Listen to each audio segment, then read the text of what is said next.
Happy Hanukkah, I think, still. When this comes out. It's No Nerds Allowed. Didn't Hanukkah start today? No, it started... My name is Jackson McMurray. Happy Hanukkah. My name is Adeline McMurray. Happy Kwanzaa. I don't think Kwanzaa's only 6 days. Hold on. Hanukkah. Happy Yule. That was the 21st. I know that one. December 22nd through the 30th. Yes. Happy Hanukkah still. Happy Hanukkah still. Happy second to last day of Hanukkah, everybody. Maybe not when this comes out, but yes, when this comes out. Yes, when this comes out. It's the second to last day of Hanukkah when this comes out. Great. That's what I was looking at. Happy Hanukkah. Let's see if it's still Kwanzaa.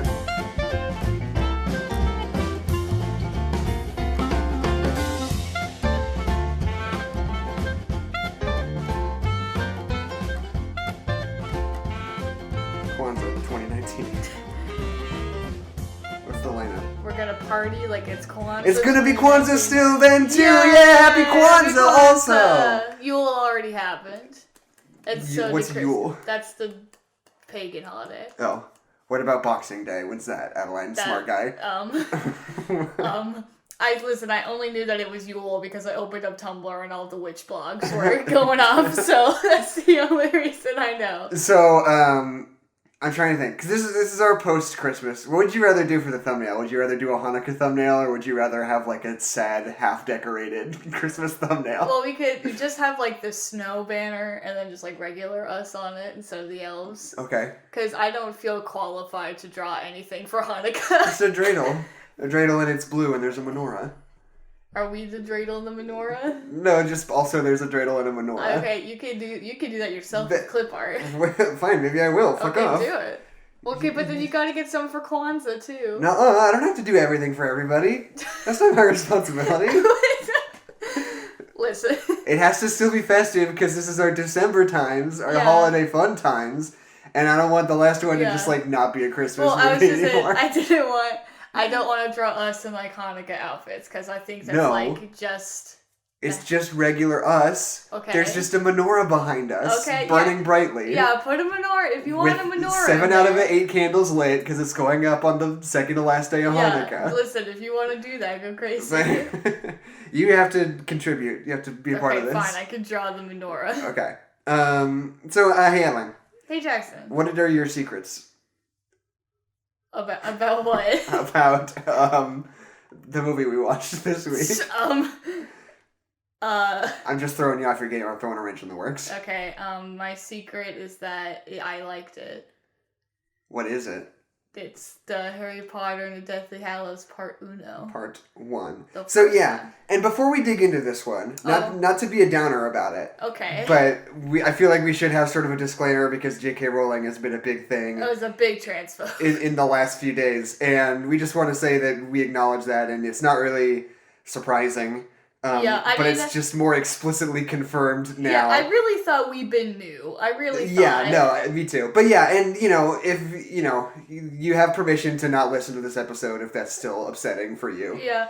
But we also think that, it just because she has these problems herself doesn't mean that her work is off limits for any kind of discussion or experience. It's like 2 parts death. It's 1 part death of the author. And a second part, there's like 10 billion other people who also worked on this. Right. And it doesn't feel fair to be like, oh, J.K. Rowling's problematic, so fuck all these totally fine regular people. Well, yeah, and I mean also, it's not even death of the author, it's more like just that even in the context of the author, it's still, we should talk about it, and we should still discuss it and be a part of it. It's not like ignoring the authorial intent of this or that, it's just, being aware of it. Which we've been doing already, pretty much. Yeah. We've been talking about this whole series. Guess what? J.K. Rowling has pretty much always been problematic. As soon as she got a Twitter and started talking about her opinions.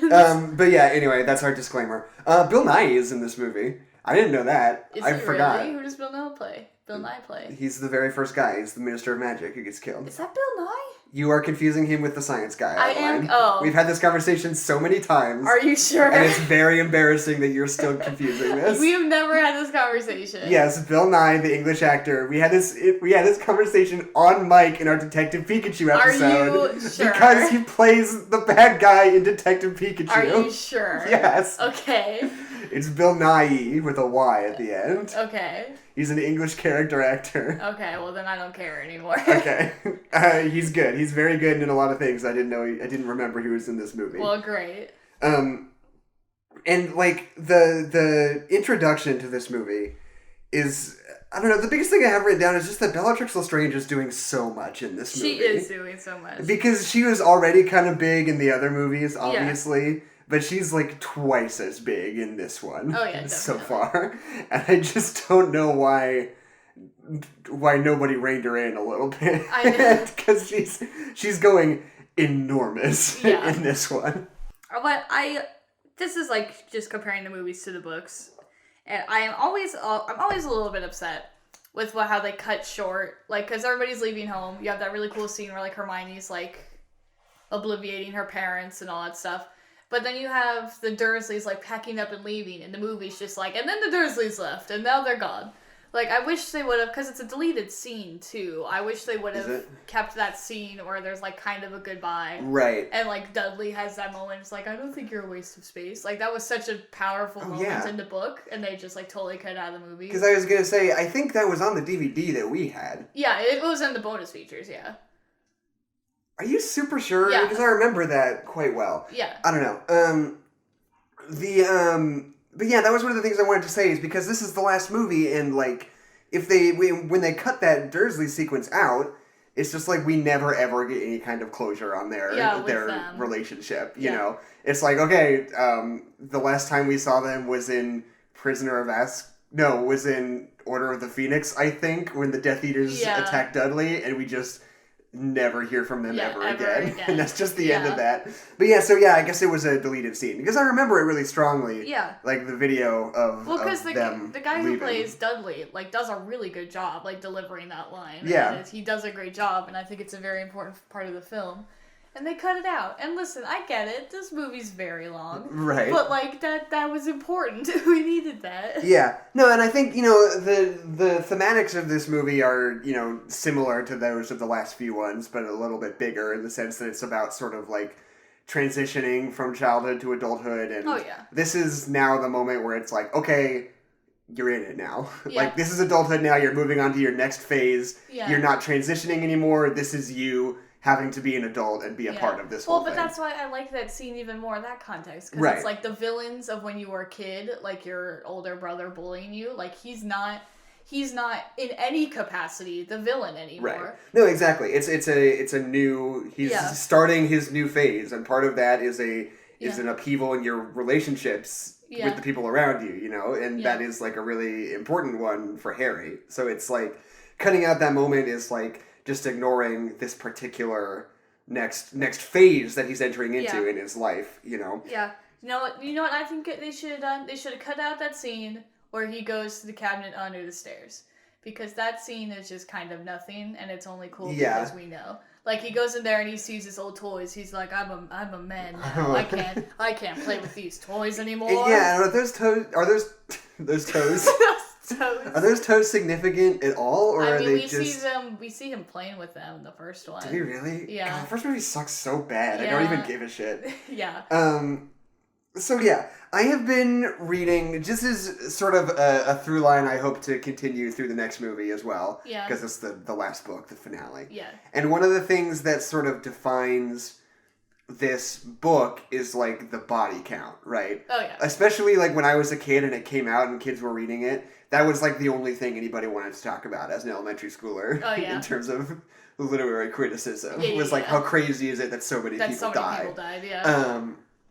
And I think I've been hearing a lot more from people talking about writing character deaths and talking about how it is obviously not always, but it is sometimes just a really lazy sort of way to get an emotional reaction out of an audience, and that there are usually what's the word I'm looking for? There are usually alternate ways to get at that same emotionality without having to straight up kill a character.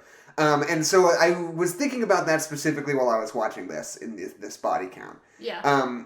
So far, Because the first one that gets killed is Hedwig. Yeah. Which I think is fine. I think that's a good one. Because it's a good, like we were talking about before, it's a good... Like, death of childhood. Yeah, like, you're in the next phase now. Hedwig was something that belonged to your childhood, and now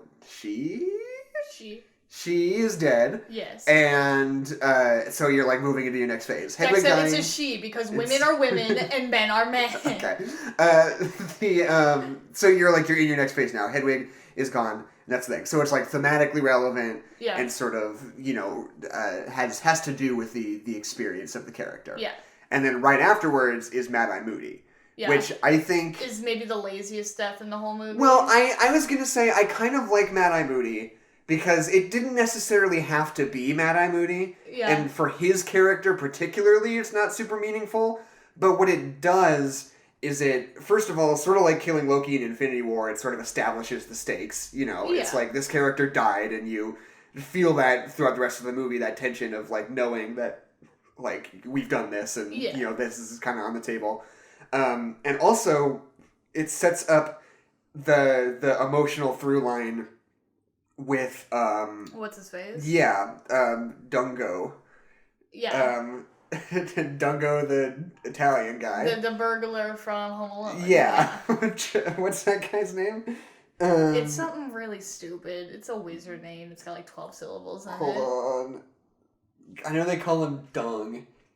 Mundungus Fletcher is his name. Mm-hmm. Because they set that emotional through line, right? Yeah. It's like, because he abandoned Mad-Eye Moody, he died. So that way, when they have to bring him back and get something from him later in the movie, it means something a little bit more because you've got some emotional energy going into it already. Yeah, I guess they've just screwed up Mad-Eye Moody's character so much in these films that I just don't care about him anymore. Mm. Because we talked about this in the Triwizard Tournament, whatever that book's called. That one. Because it's we said the whole year that they know him and they established this really close relationship, we find out that wasn't Mad-Eye the whole time. But then everyone on the planet just pretends that was Mad-Eye and we still have that relationship with him. So it's and honestly, since then we've only seen him 2 times and really all he's done is been there to be just extra protection for Harry.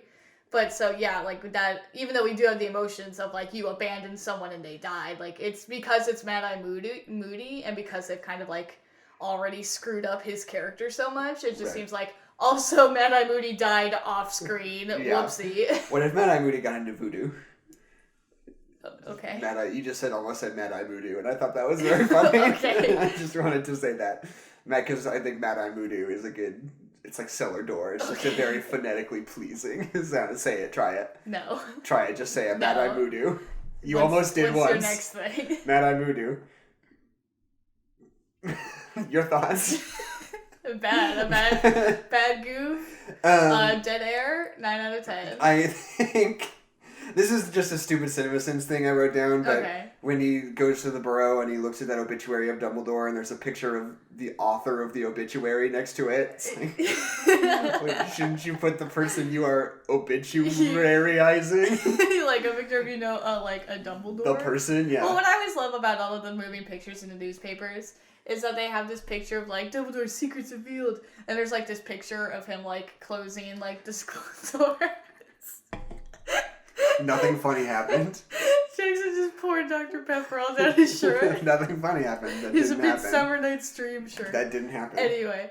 I don't have a Midsummer Night's Dream shirt because I'm a cool guy. Because I was not in theater for 4 years in high school. No, I was in theater for 2 years in high school. It felt Get your facts straight. Infinity. Anyway, what was I gonna say? Oh, what the fuck was I talking about? I don't even care anymore. Podcast's over.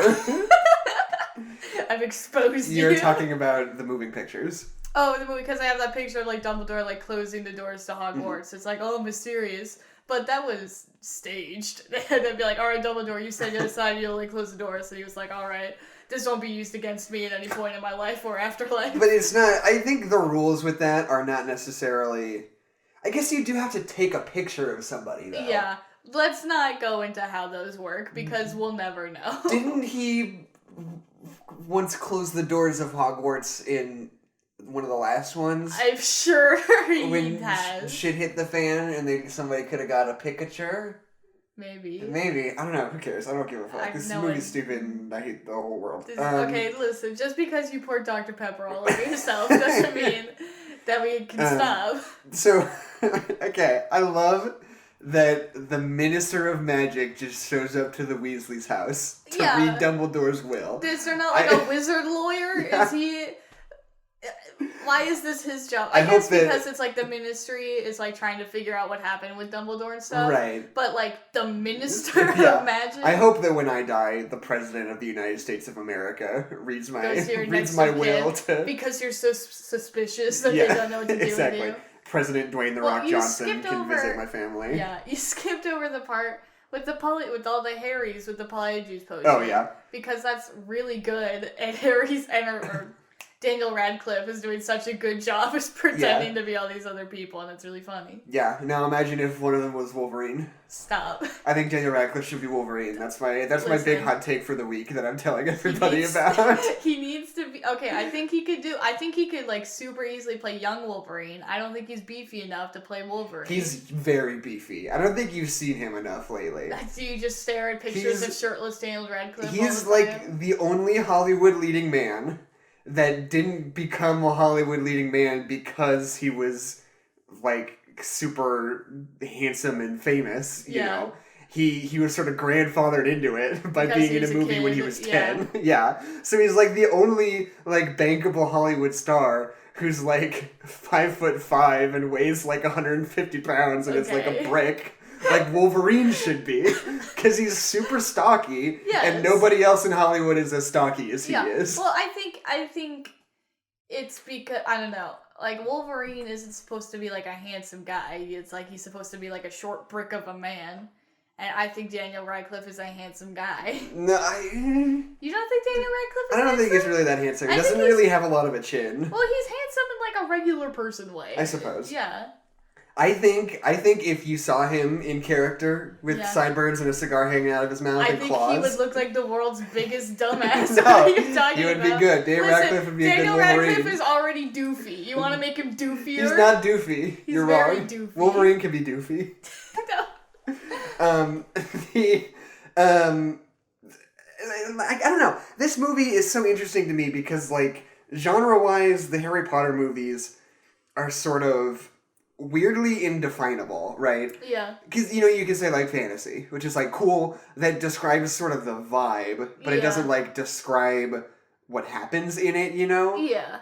Like, it's not an adventure. It's just kind of an adventure fantasy. It's, like, just sort of nebulous. It's like, I don't know, it's a story about kids in a magic school. It's like, but this movie is sort of a genre swap away from what it's been regularly doing, and it becomes... Like, I wrote down it's almost like a gangster film. Like, I mean, honestly, it's like a heist movie. They're like fugitives from the law, and there's all this stuff about having to hide from people and people like sort of being undercover and like that sequence where near the beginning where they're at the diner and those two guys like turn around and start shooting spells at him. Yeah. Like, feels like it's right out of Goodfellas. Yeah. Like, it totally has like a seedy noir like gangster film sort of vibe to it. Because this is the first film where we've had like wizard fights that weren't either between, like, students or between, like, the most powerful wizards of the realm. Like, these, like, all the, like, fights that we have in this movie feel like real, like, street fights. Like, how wizards would actually fight in real life. Right. Because in all the other movies, it's either been kids fighting or it's been Voldemort versus Dumbledore. And, like, that's not a comparison for anything that we can make. So it's cool. I really like how they do, like, the action of, like, fights in this movie. Like, they have a lot of kinetic energy, and I feel like they do it really well. Right. Like, look, okay, also, I know that the Malfoys are the spooky bad guys. I get it. But there's no way in hell they live in that house. That's maybe the worst house ever. There's no furniture in it. It's made There's of a big stone. table. There's a big table in it. There's no light in the whole place. It's made of stone. There's a big table with a snake on it. The colors are gray and gray. There's no way that this is a home that You've only seen one room. You can't judge a house by its one room. Okay. That's the saying. Also, I know, speaking of that big table, I know... Good big table. I know that Voldemort, like, rules, like, through fear, and that's his whole thing. And he's never known love, and he'll never love anyone. But that whole scene of him, like, talking to all the Death Eaters, it just seems like nobody in that room wants to be in that room with any of the people around them. And I get that that's kind of the point. That's like, oh, Voldemort, they're afraid. But it's like... This sucks. Like, I don't know, like, it's a weird energy. Because I know the loyalty is, like, solely through fear, and I think the kind of the point of that is that it comes to bite Voldemort in the ass, is that all he has is fear. Right. And when people aren't afraid, he doesn't have any power. Yeah. So I guess I'm not criticizing it for the fact that it feels like everybody hates each other. I think it's very good. I just think it's just such a weird feeling. It's like, this is a team. This is their headquarters, and everyone's just, like, sitting in their chairs, like, afraid to move. Like, it's such a weird energy. Like, nowhere is safe for the Death Eaters, basically. No, yeah, and it's a weird dynamic. I'm trying to remember in the last one if any of the Death Eaters ever try to, like, usurp Voldemort or, like, sort of turn against him, or if they're all pretty much loyal the whole time. Because if it were me, I would say, I think one of the things about, like, ruling through fear like that within that sort of organization would be that, like, you're not necessarily garnering the, like, explicit respect of people, you're garnering the fear out of them, and it doesn't quite, I don't think that would lead to the same kind of loyalty if ever they saw an opportunity. Exactly. But I don't think they ever play with that idea. So no. I mean, it is. It's a weirdly hostile scene. Yeah. And it's sort of uncomfortable to watch, and I think it doesn't really pay off in any meaningful way. It's a distracting choice, is what I'm trying to get at. And it's not a bad thing, but it's just, like, not especially relevant that everybody behaves so powerfully fearful. Well, it's like, even among other Death Eaters, like, like, people on their side, like, it feels like there's just, like, nowhere safe. Like, with the Malfoys at the very end, when, like, the Snatchers come to their house and they just, like, immediately start fighting and, like, killing each other, it's like, there's just, like, nowhere that's safe for these people. Right. Adeline, do you know what time it is? Oh, is it already? I said, oh I'm trying to do it sometimes in the middle. I'm trying to do it sometimes in the middle and not always at the end. Okay. It's ladies and gentlemen, it's trivia time. Adeline, did you know that when the Locket Horcrux is opened, some of the first things that come out are spiders, because it is one of Ron's fears? Yes. The look on Rupert Grint's face is genuine, as he has a fear of spiders. But they weren't real spiders. That's the thing. They said imagine spiders, and he made a genuine look of fear. So he was acting. So, yeah. He was playing pretend that he opened a locket in real life and spiders came out of it. He was acting, but it was genuine. Gotcha. Uh-huh. Did you know that many Harry Potter fans consider Dobby's death to be the most devastating scene of the franchise? Spoiler alert. Spoiler. Oh, damn. Like, don't get me wrong. I cried a lot in the theater the first time that I watched it. But, like, watching it this time, it felt like one of those, like, gotcha moments. No, that's what I thought. I thought Dobby's death was pointless and didn't really add up to anything. No. We spent, like, 8 minutes on his funeral. It's like, what? Anyway, did you know that Chris Columbus, director of the first 2 Harry Potter movies, he's a bad director, has a figure of Dobby the Elf in his office? I'm sure he does. Cool piece of trivia for this movie that he did not direct. It was not involved in really any way. Oh, the clock ticked over. It's not trivia time anymore. So there was something you were going to say when I interrupted you about trivia time? Oh, I was going to talk about, because in that scene when they're, like, all talking with Voldemort and all the Death Eaters are there, they've got that lady suspended, and Voldemort's like, she teaches Muggle studies. Right. Which is something that we have never established at any point in all the movies. It's like, we don't know this lady, but now they want me to care, and I don't care. I like with the message of, like, she teaches Muggles, and she likes Muggles, and she thinks that wizards and Muggles can live together, and that's why they kill them. I like that. There's definitely supposed to be some emotional pull, because she looks like to Severus, and she's like, Severus, help me, we're friends, and Severus is like, nah, dog, I'm with Voldy now. But it's like, that would have been so much more effective if it was a character that we knew and had seen and had grew up with, like Snape. But I also think it would be stupid if it was a character we knew and she just died like that. Just like in the very beginning of the movie, it was like, oh, Voldemort killed her, because... Like, no, I think that kind of... It would be kind of like... It's kind of... I think I would like that if it was someone that we really liked and then she was just killed solely because of her beliefs at the beginning of the film. I think that would really set up, like, what's going to be happening and how like the Dark Lord operates. I think that would have been great. It's like, if you were to think of it, like, if that was McGonagall and she was like, hey, Snape, help me, we're friends, right. that would be really fucking impactful. Right. But it's not impactful here, because we don't know this lady. Like, we haven't even talked about Muggle studies as, like, a thing that was at Hogwarts. Right. Maybe we haven't once in, like, a passing, like, sentence. I was gonna say, it's been set up before. But like, that's, like, a pretty progressive thing for this Wizarding Society to have a class that's like, hey, like, that's like a big thing for them to be like, hey, Muggles are, like, important and just as much human as us. Like, that seems like something that we should have been talking about more before now, basically. Right. Yeah, no, I don't know. I think the fact that it's sort of an anonymous teacher is, I think it works better simply because it's like, I'm trying to think about how I want to phrase this. Well, it's like, because we talked about last movie, all we're doing is, like, developing the characters more because we're going to go on this adventure. Like, why not throw her in the last movie when all we're doing is developing characters so we can just develop her quickly? Yeah. My point, I think my biggest thing is just that I think it would be really disappointing. I think it would be a cheap kill if it were somebody that we already knew. I think the fact that it just sends a message about the ideologies that they're not necessarily hunting down high profile targets. They're just like going after anybody that they are upset at, you know? Yeah. And I think it's a really effective scene just on its own terms, you know? But yeah, I don't know. We've said our piece. We can move on to the next bit. We're about at the point where they do the heist on the Ministry of Magic, right? Yeah. You're not missing anything? Yeah, well, I want to talk... Well, because they go to the Black House. The house that belongs to the Blacks. And the Sirius Black. Right. And they find Creature, who we've established before, who's like... He belonged to, like, this horrible family, so he's kind of horrible, too. Right. But I just want to say that the house elves were a mistake. Why did we do don't have to say this every episode. I gotta say it every episode, because they come up in all the movies. It was a mistake. Why did we do this? Okay.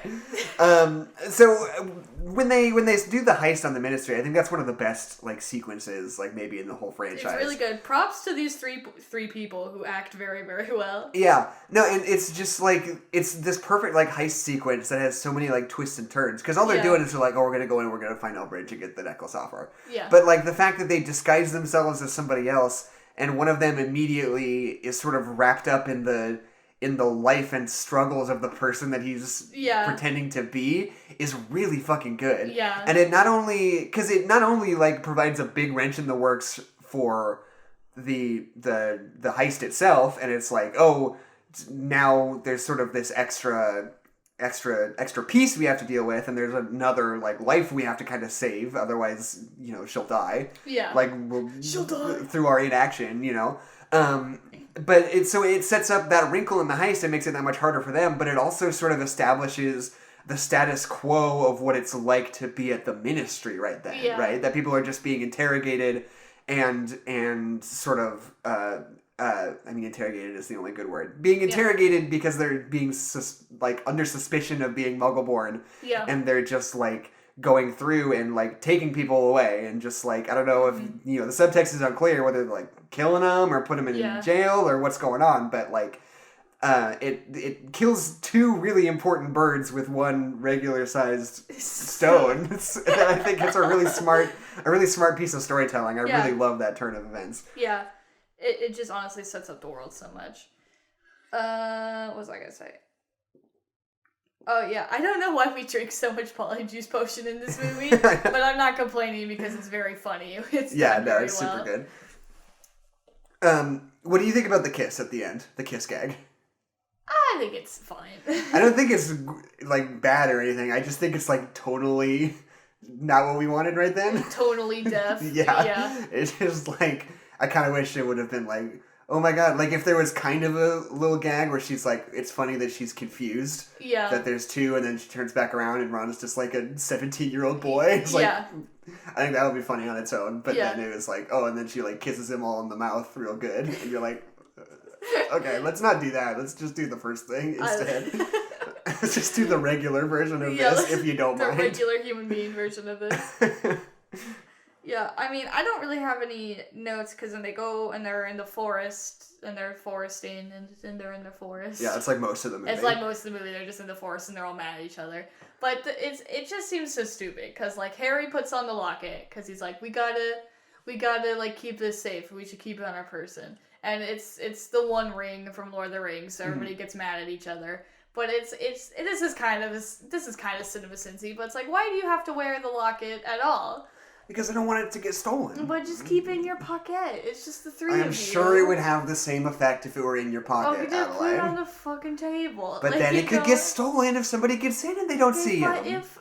But if you're gonna kill each other because you're wearing the locket, maybe nobody put it in Hermione's fucking bag of hell. That's got bottomless pit. But you don't know that it wouldn't still have an effect on her in her hell bag. But not if she's not always wearing her hell bag. But then someone could steal it, Adeline. But there's just the three of them wandering in the forest. But they don't know that. People are looking for them. They're being hunted. Yes. They never can be sure. Okay, I'm just saying. Especially if they get captured. I'm just saying it's unnecessary conflict. If they get cappuccinoed, yes, then they could take it away.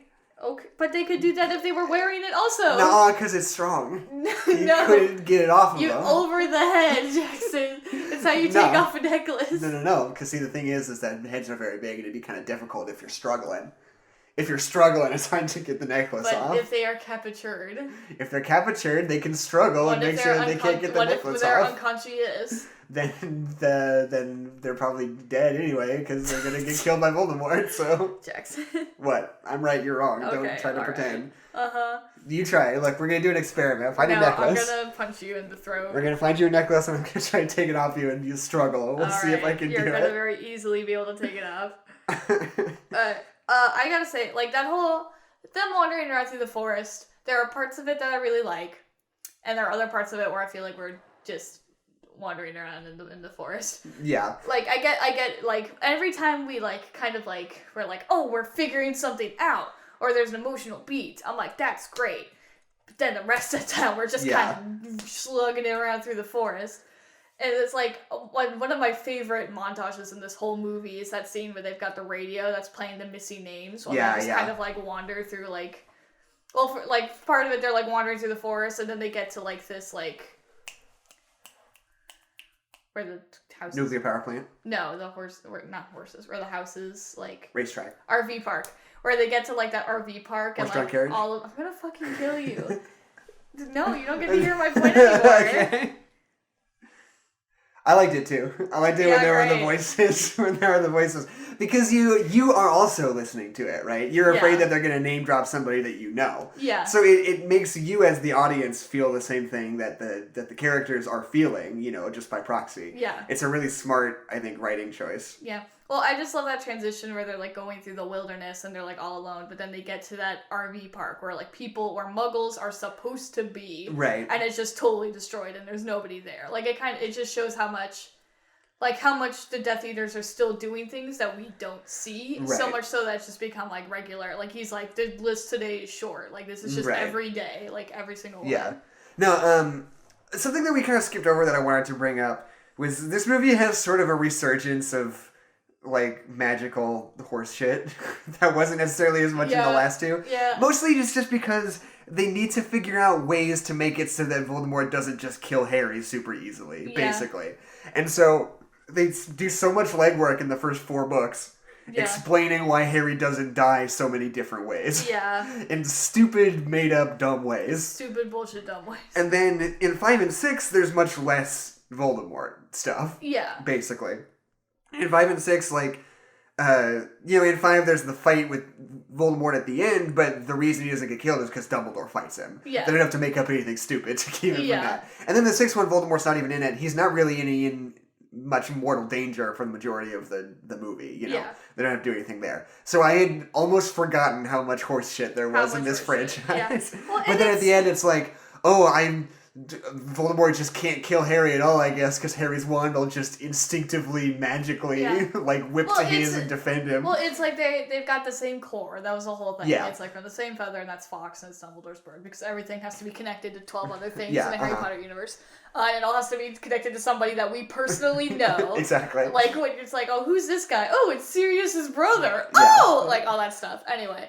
But it's like, okay, they've established that, like, Harry and Voldemort's wands have the same core. And it's like, okay, so they're twins, so they can't kill each other. It's like, okay, like, we've established that, I can accept that. And then he gets a different wand, and they're like, that doesn't fucking work either. Yeah. And I'm like, why? Why doesn't that work? Because it's his spirit. It's because their souls are intertwined. It's true. And because Lily loved Harry yeah. so much. But, like, yeah, I don't know. And it's just like, why? You didn't even have to have that. In this one, you could have just made it so that Voldemort wasn't there. Nobody would be like, well, wasn't Voldemort there? Why didn't he just show up and kill him? Where was Voldemort? It's like, well, maybe nobody was asking that. He's busy. Well, like, he wasn't there the whole time, and I was never once thinking, like, I wonder if Voldemort's going to show up in person and try to kill Harry. Well, it's because we kind of do know where Voldemort is because Harry has all those dreams because he and Voldemort are connected. Right. And, like, that, I really like that because you can, like, tell that, like, Voldemort, the reason that Voldemort isn't here to just kill Harry is because he's trying to figure out the wand thing because he's like, oh, well, my wands don't He's, work. like, off doing something else. Yeah, he's like, aha, if I have the Elder Wand, then I can probably kill Harry. There's no reason for me to believe this, but I'll do that. No, they just wrote in, it's like, oh, and then Voldemort shows up and some bullshit happens. Yeah. Well, it's because they try to give Voldemort a reason to want the Elder Wand. It's like, Voldemort wants the Elder Wand because for some reason no other wand can kill Harry because their souls are entwined. And they never really say why the Elder Wand would work. Why the Elder Wand would work. I guess because it's magically, it will always win in a duel. Yeah. So I guess that trumps priority and But it's like, maybe Voldemort just fucking wants the Elder Wand because it's the Elder Wand. Right, why wouldn't he want that? It's like they have to give him like a weird like motivation to get it. And it's like, if Voldemort believes in all of this stuff and he thinks that he could never win a fight, if he could never lose a fight with the Elder Wand, and it's like he's just gonna want them. Yeah, that sounds like a pretty good thing to want. Yeah, you don't have to give him other reasons to go and get it. So we just have a really long time, you know, wandering through the woods. And I wrote down a return of horny teenage Ron. Yeah, but I don't know. I just wrote down like, oh, friends leaving each other behind, and Hedwig dying, and Harry's wand breaks. It's like, how many different metaphors for the death of innocence can we get in this thing? Like, it's okay. All. Like, it's fine. You could have just only done one of those, but whatever. Yeah. It's okay. Like, I don't know. Harry's wand didn't need to break. That's stupid. Yeah. Well, it's because, when Harry's wand breaks, now Voldemort doesn't even need his fake reason to get the Elder Wand. Well, no, because it's still, presumably, if Harry had a different wand, it would still also be the same thing. But they didn't tell us that. Okay, you can surmise that the rules would still apply to Voldemort as well as to Harry. I'm just saying it's magical bullshit and there are no rules. It is stupid. And they should stop trying to tell me that there are rules. No, yeah, and that's the thing about Harry Potter just in general, is that, like, the whole system is so loosey-goosey and there's not, like, a strict set of rules that you can look at and, like, you know, build your conflict around. You know? Well, it's because every time something happens, I'm like, why aren't we just using magic? And it's like, Right. Sorry, just a moment. There was something I was hoping to say besides that. Do they ever explain the whole thing with the sword being in the lake and the doe? Oh, it's just like Harry's dead dad. What, is it his mom or his dad? I think it's his mom. Yeah. Because I think the dad was the stag and the mom was the doe. Yeah. Because they are lovers. Yeah. And so you have to have the same Patronus. I was going to say a second ago, we can get back to that in a second, but I just wanted to finish off my thought from earlier. That's fine. If Harry broke his wand and it, like, became, like, a whole thing, where, like, they're in a fight and there's only 2 wands between the 3 of them, and they have to sort of, like, pass the wands off to each other and, like, find good ways to make it... Like, to make it work with only 2 wands, or maybe even, like, maybe Ron's wand will break also. Yeah. It turns into, like, a John Wick thing, where, like, whenever they knock somebody out, they can take their wand and, like, start doing that. Well, what all it does is it just makes this movie, like, wands don't fucking matter in this movie, because everyone's dropping wands and getting new wands and throwing wands away and losing their wands. Like, it's just, like, wands don't matter anymore. Right. We'll tell you when somebody has a wand, but, like, it doesn't matter. Well, but, like, I don't know. I think there's sort of a thematic element of, like, wands being taken away, because when you see that moment in the Ministry where they're like interrogating that girl and they're like, hand over your wand, and she's like, no, this is my wand, I got it at Ollivanders when I was 11, it's important to me. I think that sort of sets up that, like, the significance of wands isn't a practical one. It's just that this is an important totem for of like people. Your magicality. Yeah, I remember a few years ago when Dad lost his Bible, his first like 3rd grade Bible, and he was like always looking around for it. Like any other Bible, it's a Bible. They're all the same. They got the same words. Yeah, exactly. But it's like, it's important to him, and now it's like a big deal for him when he lost it. And like, I think I'm not necessarily upset that we put emphasis on wands like breaking and going away and make that feel important. Yeah. I just also wish there would have been a cool John Wick element where you're stealing wands from people and having wands run out of ammo and you can reload your wands while you're going. But yeah, I don't know. I would have written an action sequence where it was like a point that Harry didn't have a wand. And they're like sharing them, wands. Like throwing wands to each other. I do like the kind of like, I don't know, I kind of like and I kind of don't like the way that they make like the locket feel like so powerful even when it isn't doing anything. Right. Because it's the one ring from the Lord of the Rings. That's what it is. It's a necklace. It's very similar. But it doesn't feel similar because they kind of make it feel more alive. Like it like squeals and like these weird yelp sounds and there's always that like high-pitched ringing. Like, and I kind of like that it gives it its own kind of like texture, kind of. Totally. If that makes any sense. Like just the way that they like develop it in the world. Like it feels like something just like pure evil. Yeah. No, and we've talked about this on these episodes before, just how great the sound editing is. Oh yeah. Or sound design, I should say, in all the Harry Potter movies. This one especially, they do so much cool stuff like with the locket, how it's sort of like, it's not necessarily always like actual like animal-y sounds coming out of it. Like at first it's just sort of like the sound of like the crystal sort of like mending itself, but it kind of weirdly sounds like scritching, scattering, like something moving around inside. And all the stuff they do with like the sort of enchantments with the bubble, like how you always get that sort of like muted sound whenever you're on the opposite side of it, Yeah. And they make so many specific decisions in all of these movies that I think are just the absolute best. I think in terms of, at least to me, maybe, sound editing or sound design is one of those things that's like always best if you don't notice it. But like, to me, like the Harry Potter movies are kind of the coup de grace of like great sound design. Yeah, where it's like, I don't like sound design is great when you don't notice it. Like, I think that's true for like ambient noise, but like for like effects like that, I think like I want to notice it. I want to be like, ooh, something's changed. Like we're doing something. Right. Like it's a point besides an effect, and it should have an effect. Right. And of course, it depends on what you're doing and why you're doing it. But I think that thing that you said is stupid. Okay. So like the sequence where they're like breaking the locket is so I guess the Sword of Gryffindor shows up because he's a true Gryffindor, and that's the rules. Sometimes it just shows up. Sometimes it just shows up. Why it didn't show up before, or to why it didn't show up to anybody else at any point, or why. I thought it was it tied to the sorting hat, or did it just happen to be in the sorting hat? It just happened to be in the sorting hat. Okay, it was like a true Gryffindor can pull the sword out of whenever. Yeah, it'll just reveal itself to you. But for some reason, it revealed itself at the bottom of a lake. Don't worry about it. Because it's magical bullshit, and we went 2 whole movies without it, and I thought we were done, but I guess not. Yeah, and it's like you can have magical bullshit. That's fine, but it's like the magical bullshit and then the bullshit to deal with the magical bullshit. Right. It's like you establish the bullshit of like any Gryffindor can get the sword, like a true Gryffindor when they need it, the sword will appear. And it's like, okay, that's great. Why is it at the bottom of a fucking lake though? Why does the ghost of Lily Deer have to show Harry where it is? Right. Like, it's like if it was like that, like I feel like if he was just like Harry was just like going through his bag and he just like pulled out the sword of Godric Gryffindor, like that would be magical bullshit. But like it's magical bullshit that we've established and makes sense because you've told us that before. Or if maybe like the locket sort of like opened by mistake and it's turned into a Dark Souls monster and flipped out, and they were all like, "Oh my god, what do we do?" And then like that's the moment where Harry like falls over into a pile of leaves and there's just like a fucking sword in the leaves. Yeah, and it's like, oh, tight. Cool sword. But yeah, I don't know, and they try to make it so like meaningful. Yeah. But it's like it doesn't mean anything because it's pointless. And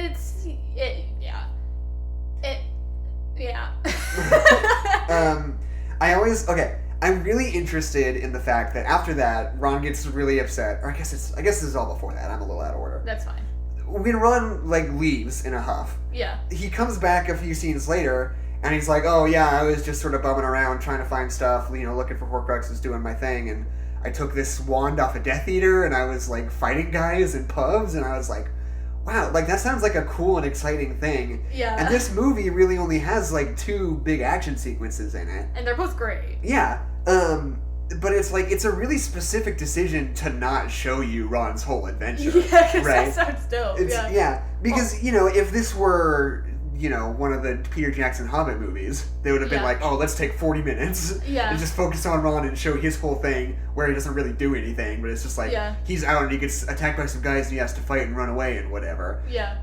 But they make the explicit decision, and, they don't show you all the stuff in the book either, but, but they make the explicit decision to just be like, it's not important.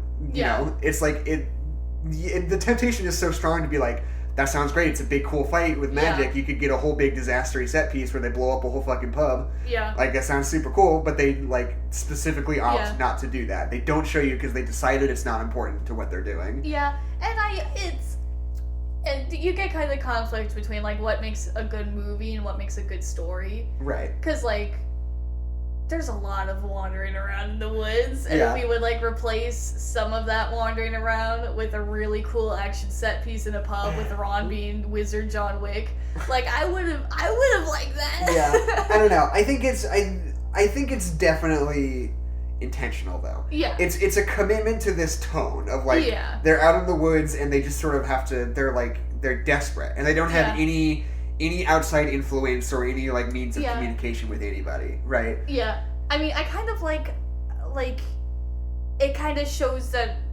Ron that he kind of has a choice and that this is just what the world is like. It's you either have like this like quiet, depressing, like all by yourself, like fighting against the world, like total isolation, or you have this kind of like always under attack, and like that's like this is what life is, and these are your 2 options. So would you rather be in quiet isolation with your friends forever, or would you rather just having to fight to stay alive? So I think I understand they made a choice, and I respect that artistic choice, but I'm saying they could have also done something cool. So I'm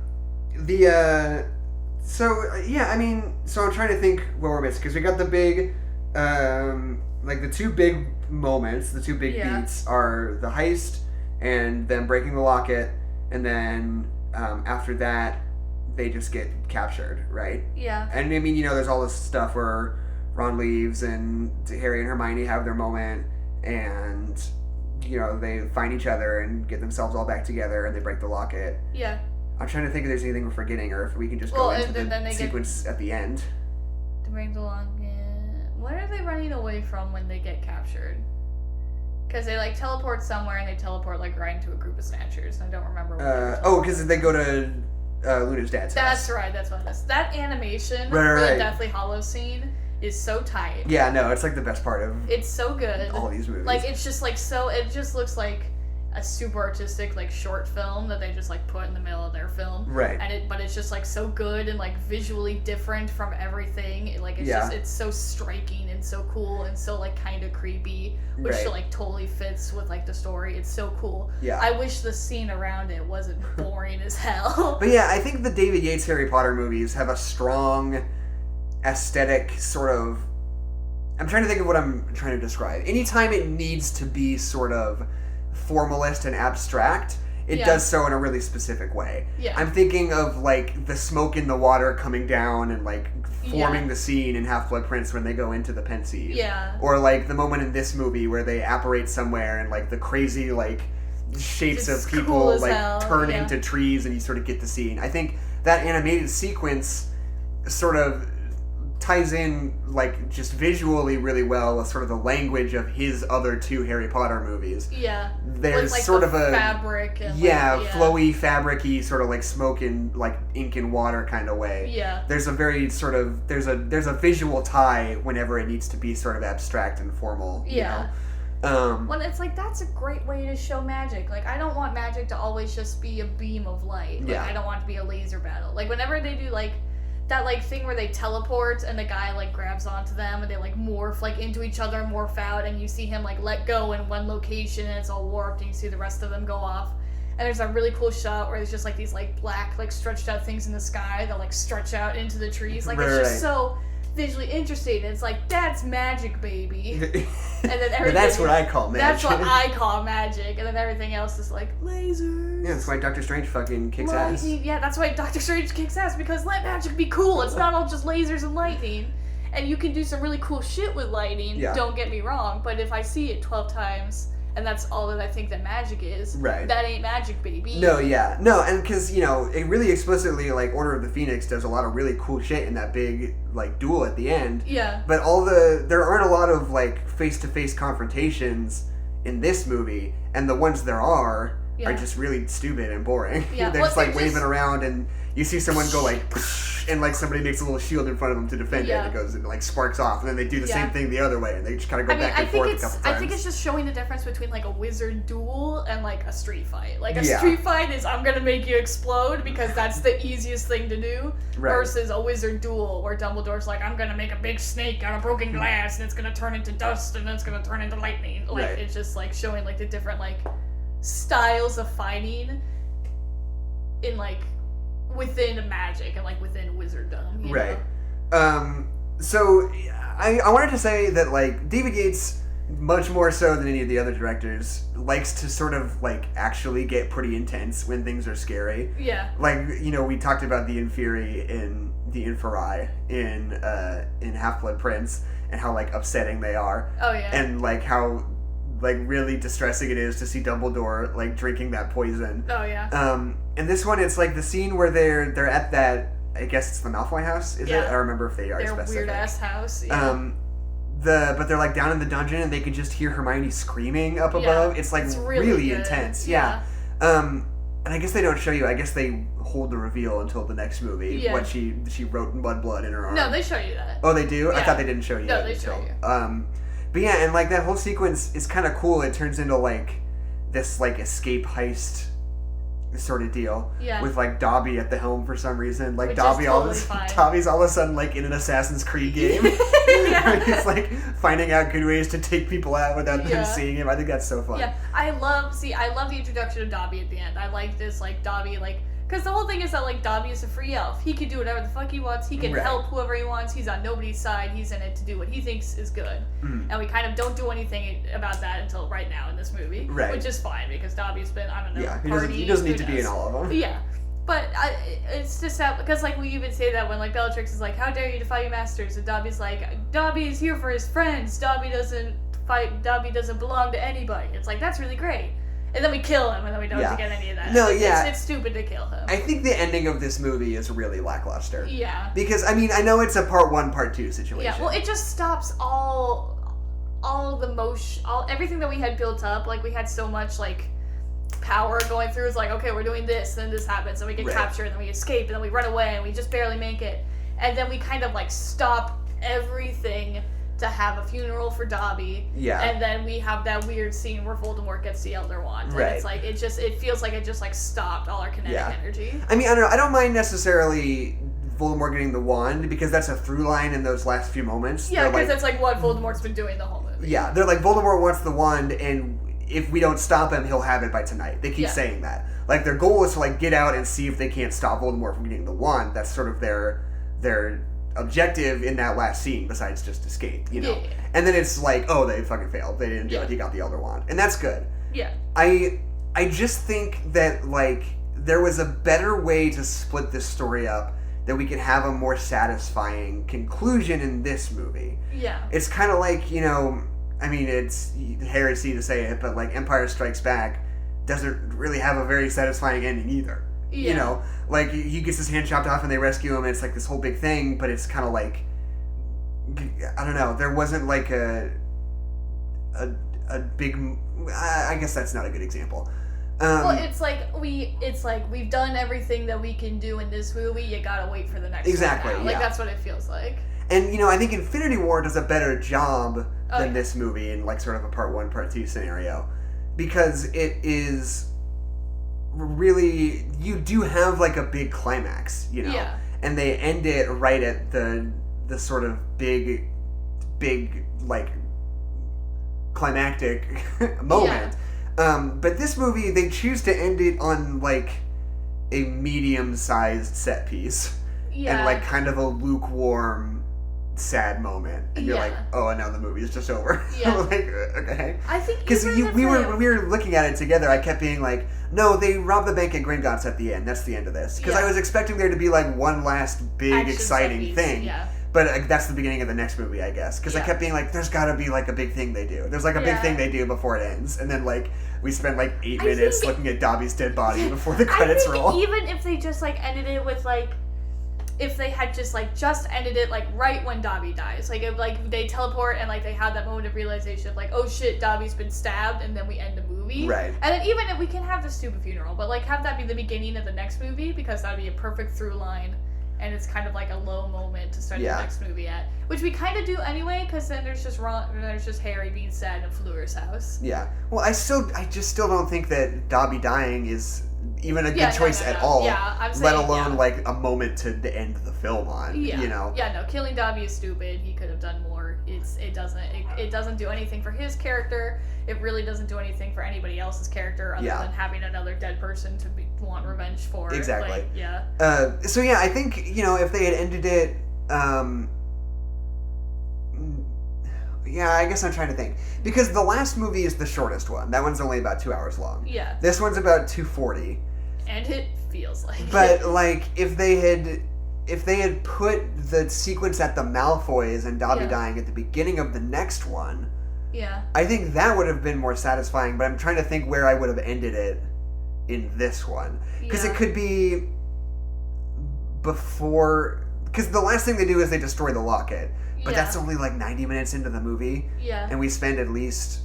Or no, I guess it's not that long. I guess you could do it after they destroy the locket. You could add an extra little sequence that's like kind of a wrap-up. But I think... But, I don't know how interesting this is to listen to. But like... I wouldn't want to open the next movie with them just going to Xenophilius Lovegood's house and having a conversation. Yeah. Like, the animated thing's cool, but that's not, like, a super cool moment to, like, open the final movie of the franchise with, you know? Maybe, I don't know, maybe they are right. Maybe this is the best way to do it, even though it's not that good. It's because Voldemort's whole thing is that it's, like, Muggles and Mudbloods are, like, the lowest of the low. But even, like, they even talk about that. They talk about it more in the book, because the whole thing is that there's that terrifying statue in the Ministry of, like, that, like, chair with the wizard on it that's, like, being, like, crushing and being supported by all the Muggles. Right. But the whole thing is that it was, like, replacing this statue of, like, a centaur and a wizard and a human and, like, an elf and, like, a goblin and, like, how showing how, like, all magical life was, like, working together. And that statue is, like, totally thrown away and replaced with this one that has, like, I think, in the book, I think it does have, like, elves and other magical creatures also being crushed with the Muggles.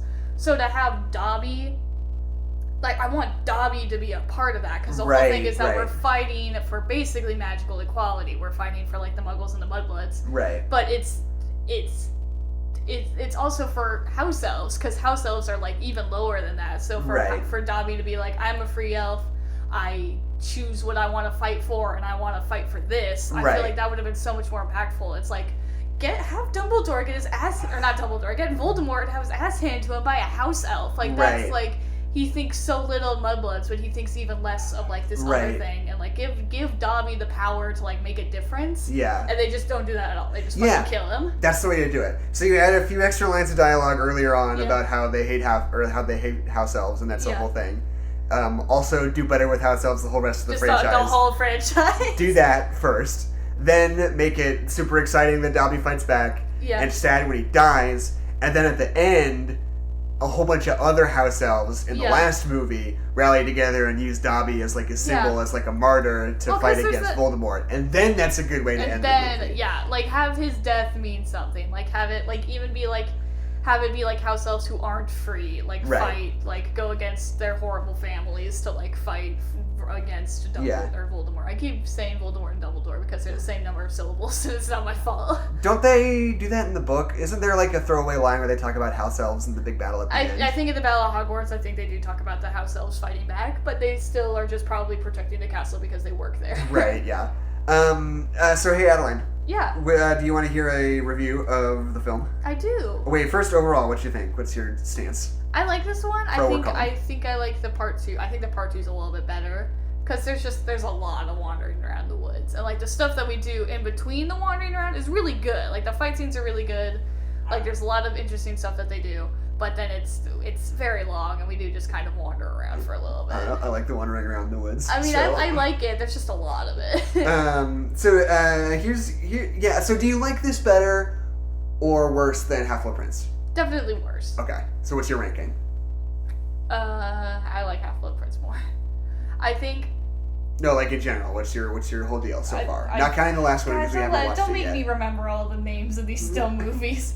I like Order of the Phoenix I think is still my favorite. I think so too. Then Half-Blood Prince, then this one. I think I would say bottom 1 and 2. Yeah, the first 2. Sorcerer's Stone, Chamber of Secrets. Yeah. I think honestly it's then Prisoner of Azkaban, then Goblet of Fire. I think we go in order. Yeah. Then this one, Deathly Hallows Part 1. Yeah. Then Half-Blood Prince. I still think Order of the Phoenix is my top dog. Yeah. Yeah, I haven't seen the last one in a really long time. Yeah. I'll have to...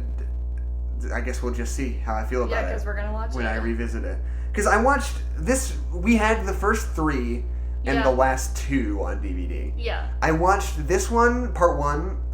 I watched this one a lot when we had it. Yeah.